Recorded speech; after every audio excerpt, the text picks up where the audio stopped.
I'm going to be taking part in a pre-release tournament for the brand new set, Twilight Masquerade. These pre-release events are still the best way to get your hands on the newest cards before their official release on the 24th of May. I'm so excited to open some packs and test these new cards out, so let's go! As usual, I'm playing at my local Pokemon Play store, G3 Toys, where I always get the privilege of opening up the pre-release boxes and handing out all the kits. Once everyone had a kit in hand, I gave a quick rundown of all the rules, and then it was time to open some packs and see what I'd be playing with. The pre-release promo I got was Infernape, which I was quite happy with, and inside the deck it was teaming up with the Florges with a great selection of trainers and supporters. But now, let's see how we fare in our first ever opening of the new set, and see if we can pull any cards to add to the deck.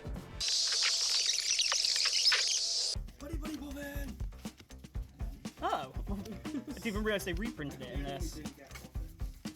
I've only got the one. I've got the one.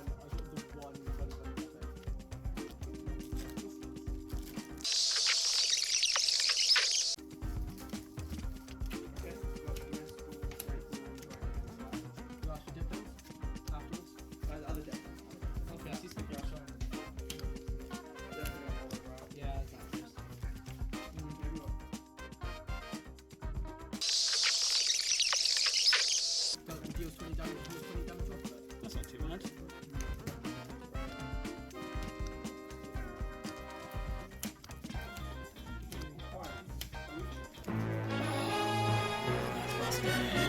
That's busted!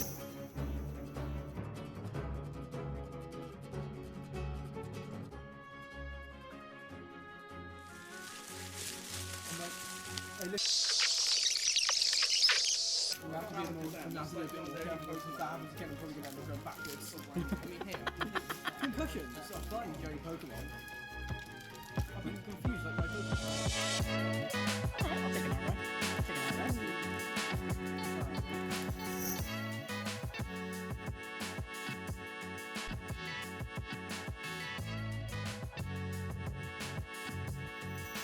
So I got two very cool hits out of my build and battle kit, and that Secret Art Rare Ogerpon EX is beautiful, love it. But it was great to see everyone showing off their hits too.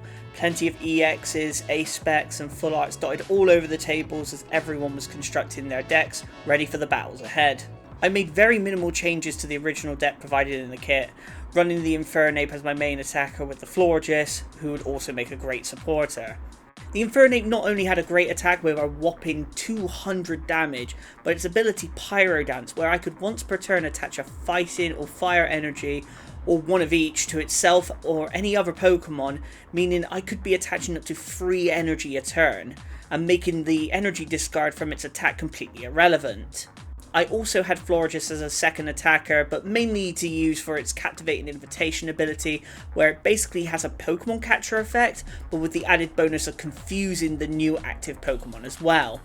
There's also Okidoki and Pheasantipity as extra attackers that also have an interesting abilities that revolve around them having a dark energy attached, where they gain an extra effect off of that, and the Tatsugiri's effect for helping me search out the supporter cards. Running a healthy 6 supporters than the usual 4 that you normally get in a pre-release deck, apart from the normal Draw Free and Youngster, we're running a single copy of Cook, who only just left the format but is now back.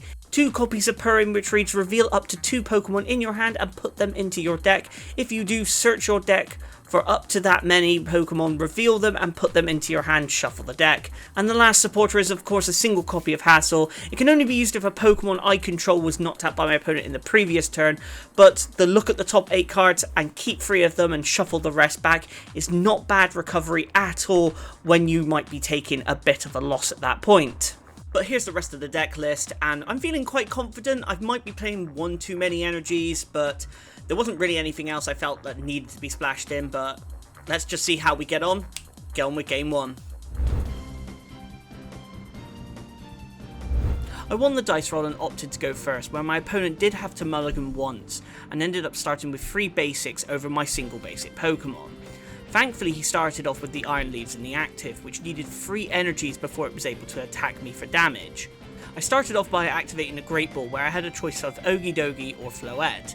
Normally I would have gone with another basic Pokemon, but seeing as the Iron Leaves needed at least 3 turns before attacking, I took the Floette knowing I could start doing damage next turn, finishing off with an energy attachment and passing.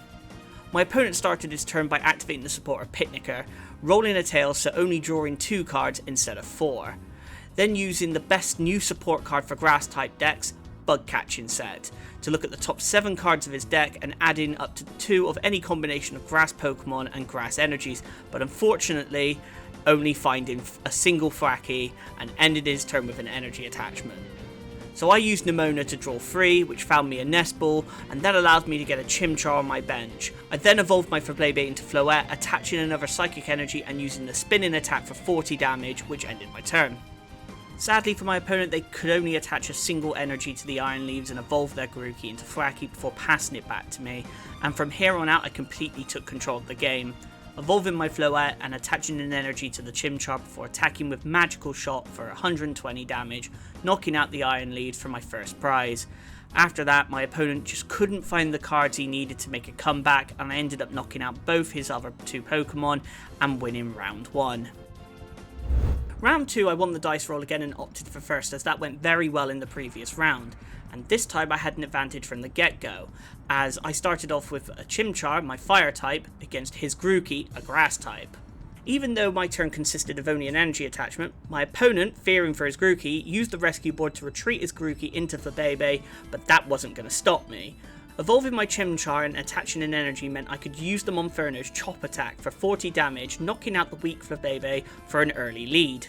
Grookey was promoted to the active but disastrously had no supporters and no Thwackey to start a counter attack, so using the rescue board to retreat back to the bench, leaving the Applin to face the wrath of the Monferno.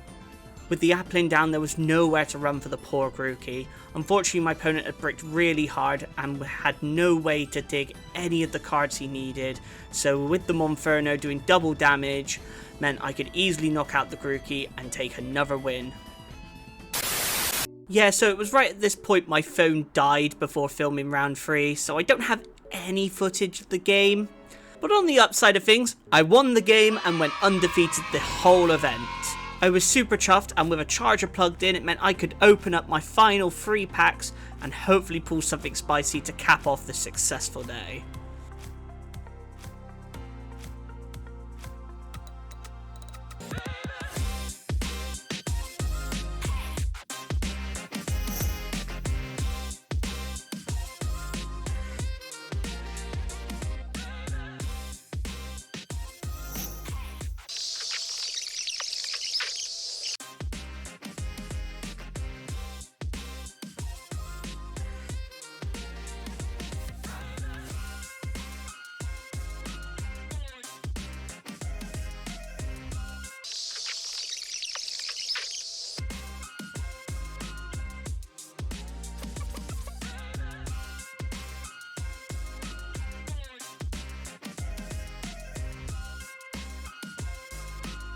What an amazing set of pulls we got today, along with everyone else pulling some absolute bangers. Stay tuned, as myself and Emily will be off to another Twilight Masquerade pre-release very soon, so if you enjoyed today's video then please leave it a like, consider subscribing to the channel for more Pokemon and One Piece TCG content, and we'll see you all in the next video.